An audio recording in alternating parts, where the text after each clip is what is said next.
નમસ્કાર, voice India ટીવીમાં આપનું સ્વાગત છે. હું છું રશ્મિ રાણા. એક નજર આજના સમાચારો પર. મારું નામ શીતલબેન નિલેશભાઈ પાનવાલા, કતારગામ વોર્ડ નંબર 6 અને આ સખી મંડળમાં અમે લોકો બધી 10 બહેનોએ ભાગ લીધો છે અને એમાંથી અમને દરેક તહેવારના અલગ અલગ જગ્યાએ સ્ટોલ મળે છે અને આ યોજનાનું નામ છે દીનદયાળ અંત્યોદય યોજના. એમાંથી અમને દર વર્ષે મળે છે સ્ટોલ અને આ વખતે રક્ષાબંધનના પવિત્ર તહેવાર પર અમને આ મોકો મળ્યો છે. એટલા માટે અમે આ રાખડીઓ લાવીને વેચાણ કરીએ છીએ અને બધી બહેનો ભેગી થઈને ઘરે જાતે પણ બનાવીએ.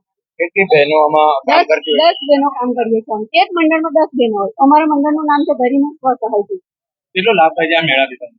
આ મેળામાં અમે વસ્તુ પર ડિપેન્ડ છે, પણ આપણે જે પ્રાઇસ રાખીએ એવો આપણને નફો થાય તો પણ એપ્રોક્સ ડબલ તો થઈ જ જાય. આદરણીય વડાપ્રધાન શ્રીના આત્મનિર્ભર ભારતના સંકલ્પને સિદ્ધ કરવા સુરત મહાનગરપાલિકા દર વર્ષે રાખી મેળાનું આયોજન કરે છે.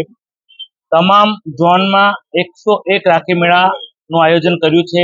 અહીંયા અમે ચેરમેનશ્રી અને કમિશનરે અત્યારે રાખી મેળાનું ઉદ્ઘાટન કર્યું છે. એમ કલાકની અંદર તમામ ઝોનમાં ઉદ્ઘાટન થઈ જશે.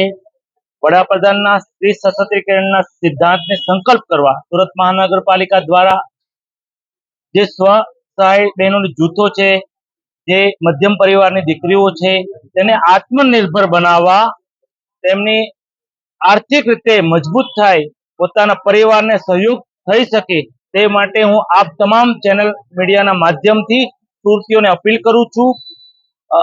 આ મહિલાઓને આત્મસન્માનથી જીવવા અને આત્મનિર્ભર બનાવવા ફૂલ નહીં તો ફૂલની પાખડીથી ખરીદી કરીએ એ જ અભ્યર્થના.